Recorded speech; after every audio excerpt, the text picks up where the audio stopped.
Good morning friends, I am Ramashankar. Google classes में आप सभी लोगों का स्वागत है। आप लोगों का एक बहुत बड़ी खुशखबरी है। मैं बता दूं कि जो हाई स्कूल का जो पेपर्स है, जो इंटरमीडिएट का होने वाले हैं यूपी बोर्ड का, वो एग्जाम डेट आ गया है आपका। मैं बता दूं कि पहले 18 फरवरी शुरू था इसके पहले, लेकिन लेकिन इस समय मैं बता दूं कि 24 फरवरी से लेकर के 12 मार्च तक का आपका पेपर होगा। ये पूरा डिक्लेयर हो गया है ना। अपनी तैयारी एकदम पूरा धुआंधार कीजिए, ताकि ऐसा तैयारी कर लो कि आपके पूरे एरियाज में कोई ना हो, है ना। तो मैं पढ़ने वाला हूं, मैं बताने वाला हूं आपको मैथमेटिक्स। इस बात को ध्यान रखा रहिएगा। एक चीज और बात मैं बता दूं कि जो ईपी बोर्ड का जो पेपर्स है ना हाई स्कूल का, मॉर्निंग में 8:30 बजे से लेकर के 11:30 बजे तक होगा। लेकिन 15 मिनट आपको क्वेश्चन पढ़ने को दिया जाएगा, यानी 11:45 पर आपको आपका कॉपी ले लिया जाएगा, है ना। ऐसे ही अगर इंटरमीडिएट के बारे में बात करें तो वह 2 बजे से लेकर के जो है 5 बजे तक पेपर होगा, लेकिन 15 मिनट एक्स्ट्रा वो क्वेश्चन पढ़ने के लिए, है ना। तो यहाँ पर 5:15 पर जो है आपको आपका पेपर्स ले लिया जाएगा, है ना। जो आपका सोल्यूशन आप किए रहेंगे। ओके, तो मैं बता दूं कि आपने अपनी तैयारी खूब भयंकर से खूब धुआंधार कीजिए मेरे भाई, है ना। क्योंकि देखिए अब आने वाले समय में मैं बता दूं कि ये महीना बीतने ही वाला है। एक तरह से 10 दिन इसमें है, उसके बाद से जो है एक महीना दिसंबर है, और एक महीना जो है आपका जनवरी है। उसके बाद फरवरी आपका 10-15 दिन कैसे बीतेगा, 20 दिन वो पता नहीं चलेगा। जनवरी पूरा पूरा, उसके बाद दिसंबर पूरा पूरा, आपका और इस मंथ में 10 दिन है, यानी 2 महीना 10 दिन है। खूब धुआंधार से पढ़ाई कर लीजिए, आप खूब बढ़िया से अपने प्रिपरेशन जारी कर लीजिएगा, है ना, कीजिएगा। ओके, आप और सब बढ़िया है कि नहीं है? चलिए ठीक है, अब हम लोग चलते हैं। इंटरमीडिएट का क्वेश्चन है, ये है इंटीग्रेशन का क्वेश्चन से कोई एक है, मोस्ट इंपॉर्टेंट है, क्योंकि आने का चांसेस इसका बहुत ही है। क्योंकि पिछली बार 2-3 साल में अगर नहीं आया है तो इस साल आ सकता है ऐसा क्वेश्चन। इंटीग्रेशन का है, इंटीग्रेशन का है एक क्वेश्चन। और मैं बता दूं कि यही क्वेश्चन डिट्टो आपके टीजीटी लेवल में भी एग्जाम में पूछा गया है। ठीक है, तो चलते हैं यहां पर हम अपना एक क्वेश्चन को शुरुआत करते हैं। तो हमारा क्वेश्चन है, मोस्ट इंपॉर्टेंट है क्वेश्चन जो है, ये मोस्ट इंपॉर्टेंट है। क्या है? मोस्ट इंपॉर्टेंट है। ठीक है, आपका क्वेश्चन से ये है कि इंटीग्रल 10 की पावर यहां पर, सॉरी 10 इंटू एक्स, 10 की पावर यहां पर 9 है,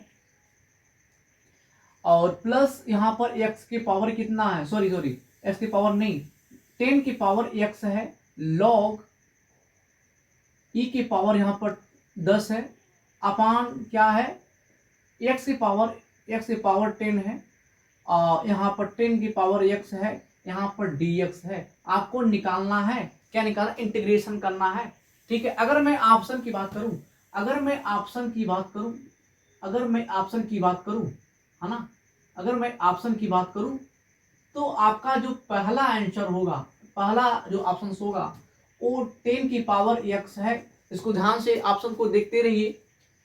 तो दूसरा मान लीजिए यहाँ पर सॉरी ये यहाँ पर ए एक्स आएगा, एक्स के पावर 10 प्लस कांस्टेंट आ जाएगा, है ना। ये आपका ऑप्शन क्या था, ए था। ऑप्शन नंबर बी में यहाँ पर 10 के पावर एक्स, यहाँ पर प्लस में लिख दूं, यहाँ पर एक्स के पावर 10 लिख दूं, प्लस कांस्टेंट लिख दूं, है ना। सी ऑप्शन आपका हो सकता है 10 के पावर एक्स माइनस 10 के पावर यहाँ पर मैं लिख दूं क्या, सॉरी यहाँ पर एक्स के पावर में 10 लिख दूं, है ना, एक्स के पावर में 10 लिख दूं, इसके पावर -1 लिख दूं, है ना, प्लस कांस्टेंट में लिख दूं। जो डी वाला ऑप्शन है, जो डी वाला ऑप्शन है आपका लॉग 10 के पावर x प्लस x के पावर 10 प्लस सी, यानी कांस्टेंट, है ना, प्लस कांस्टेंट। तो इसी 4 ऑप्शन में आपका कोई करेक्ट आंसर होगा। मैं बता दूं, ऐसे क्वेश्चन को इंटीग्रेशन करते समय एक या तो आप जो है यूज कर लो ना, तो भयंकर दिखने में थोड़ा सा क्या है, ये बहुत ही भयंकर तरीके से दिखाई दे रहा है, बड़ा अजीब दिखाई दे रहा है, लेकिन सोल्यूशन, इसके सोल्यूशन करने में मेरे बाबू मैं बता दूं बिल्कुल दम नहीं है, बिल्कुल दम नहीं है इसकी सोल्यूशन करने में, है ना। सोल्यूशन करने में कोई दम नहीं है। अब यहाँ पर देखना मेरे बाबू, अगर ये चीज गिवन है तो इसको सोल्यूशन के लेके मैं बता दूं कि यह स्टैंडर्ड फार्मूला से आपको प्राप्त हो सकता है, या फिर मान लीजिए इंटीग्रेशन बाई यहाँ पर सब्स्टिट्यूशन मेथड से, या फिर इंटीग्रेशन बाय पार्शियल मेथड से, या फिर इंटीग्रेशन बाय यहाँ पर पार्ट्स मेथड से। आप इसको 3-4 माध्यमों से इसका आंसर सॉल्यूशन ला सकते हैं। लेकिन अगर मैं कहूँ कि अगर ऐसे क्वेश्चन को सॉल्व करने के लिए, तो अगर हम सॉल्व करें तो इसको डिस्ट्रीब्यूट कर दे दो भाई में, है ना, इसको यानी प्लस, यानी एक टर्म है, दो टर्म है, अगर डिस्ट्रीब्यूट करें तो यहाँ के 10 के, यहाँ पर 10 इंटू एक्स की पावर 9 है, तो यहाँ पर क्या हो जाएगा, एक्स की पावर 10 प्लस 10 की पावर एक्स हो जाएगा। तो बिल्कुल ये थोड़ा सा लेंदी पड़ जाएगा, है ना, क्योंकि डिस्ट्रीब्यूट करेंगे फिर इसको इंटीग्रेशन निकालेंगे, इसका इंटीग्रेशन निकालेंगे तो कहीं ना कहीं समस्या ही होगा, कुछ बनेगा नहीं, है ना। मुझे देखने को मिल रहा है यहाँ पर कुछ बन नहीं रहा है ना। तो ऐसे क्वेश्चन को हम ऐसे मानकर सॉल्व कर लेते हैं, है ना। देखते हैं मान करके सॉल्व करते हैं क्या आता है कि नहीं आता है आंसर आपका। ठीक है, अगर माने तो इसको क्या मान ले बाबू, इसको टी मान ले। क्या मान ले बाबू, इसको टी मान ले। तो टी अगर मानते हैं बाबू, अगर पुटअप करूं, क्या पुटअप करूं, अगर इसको मैं टी मान लूं, है ना, एक्स के पावर कितना 10 प्लस 10 के पावर एक्स मान लूं इक्वल टू कितना, मैं टी मान लूं, है ना। अभी मैं कर दूं, डिफरेंशिएशन कर दूं, है ना। तो डिफरेंशिएशन करूंगा, यहाँ पर क्या हो जाएगा, d y by d x, x के पावर कितना 10 हो जाएगा, यहाँ पर प्लस, यहाँ पर d y by d x, यहाँ पर 10 की पावर एक्स, यहाँ equal to d t upon d x, है ना। तो मैं करूंगा ना सॉल्यूशन, तो यहाँ पर क्या हो जाएगा, 10 आगे आ जाएगा, यानी 10 आ जाएगा, एक्स के पावर यहाँ पर 10, यहाँ पर -1 हो जाएगा, और यहाँ पर प्लस क्या हो जाएगा, देखिए भाई 10 की पावर एक्स है, इसको सॉल्यूशन करने के लिए ना, इसको सॉल्यूशन करने के लिए ना, इसका इंटीग्रेट यहाँ पर इसका अवकल करने के लिए ना, मैं बता दूं इसका अवकल क्या होगा। यहाँ पर अवकल मैं ए एक्स का मिल लिख रहा हूँ, अवकल, है ना, यहाँ पर अवकल मिल लिख रहा हूँ डी अपॉन डी एक्स। इसका ए एक्स का हमको आपको बताना है, तो जब हम बताएंगे एक्स के पावर यहाँ पर क्या हो जाएगा, ए एक्स हो जाएगा, और लॉग क्या हो जाएगा, ए हो जाएगा, ठीक है ना, ए आ जाएगा। इसका क्या आ गया, ए अवकल आ गया, डिप्रिसिएशन आ गया, है ना, इस चीज का, इस इतने का वैल्यू मेरे बाबू, इतने का वैल्यू ए आया। तो मैं लिख दूं, अगर देखो ए की जगह पर क्या है 10 है ना, ए की जगह पर क्या 10 है, तो यहां पर हमको लिखना पड़ेगा 10 की पावर क्या एक्स। देखो ए चीज ए एक्स लॉग ए, मतलब यहां पर लॉग क्या मैं लिख दूं 10 लिख दूं, यहां पर बेस आपका ए इक्वल टू यहां पर D t upon d x मेरे बाबू। आगे और चलेंगे तो यहां पर 10 हो जाएगा, एक्स के पावर 10 में से 1 जाएगा, तो ये 9 हो जाएगा मेरे प्यारे बाबू, है ना। अब यहां पर क्या हो जाएगा, प्लस यहां पर 10 एक्स हो जाएगा, log 10 base e equal to d t upon d x. क्या इस चीज को मैं बाबू क्या ऐसे लिख सकता हूं, क्या 10 के पावर एक्स से पावर 9 प्लस 10 की पावर एक्स, लॉग यहां पर क्या है 10 है, तो यहां पर इसको मैं dx लिख दिया। क्रॉस मल्टीप्लाई करेंगे तो क्या बाबू यहाँ पर dx आएगा, क्या यहाँ पर dx आएगा इक्वल टू dt, यानी dt के जगह पर देखो बाबू यहाँ पर देख लो dt के जगह पर क्या जितना ये पोर्शन जो लिखा हुआ ना, ये पोर्शन इसके जगह पर मैं क्या dt लिख सकता हूँ, क्या तो यहां पर हम इसको सॉल्यूशन करेंगे, इसका सॉल्यूशन करेंगे, तो यहां पर मैं बता दूं, यहां पर मैं लिखूं, है ना। तो ये चीज इसको तो हमने टी मान लिया है, तो आप इसको टी लिख दो, क्या मैं लिख दूं, टी लिख दूं, ठीक है ना, टी लिख दूं, है ना। और 10 की पावर देखो, जो चीज यहां पर न्यूमरेटर में दिख रहा है ना, तो क्या ये चीज इसमें दिख रहा है कि नहीं दिख रहा, यहां पर दिख रहा है कि नहीं दिख रहा है, बिल्कुल दिख रहा है, देखो बिल्कुल दिख रहा है। ये चीज जो है पूरा क्या है dt है, तो इतने चीज को हम क्या लिख दूंगा, dt लिख दूंगा। इसके बाद इंटीग्रेशन का साइन लगाया है हमने, इंटीग्रेशन का साइन लगा दिया।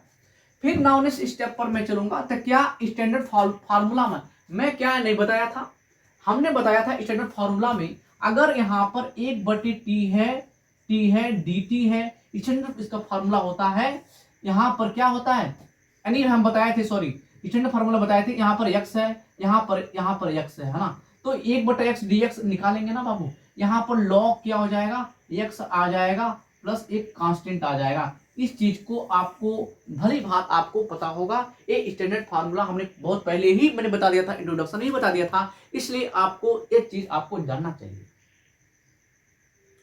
ठीक है, अगर आप नहीं जानते हैं तो हमारा जो इंट्रोडक्शन आप यहाँ पर इंटीग्रेशन का जो हमने चैप्टर बताया है ना, जो पढ़ाया है पिछली वीडियो में, वो आप देख सकते हैं भली बात।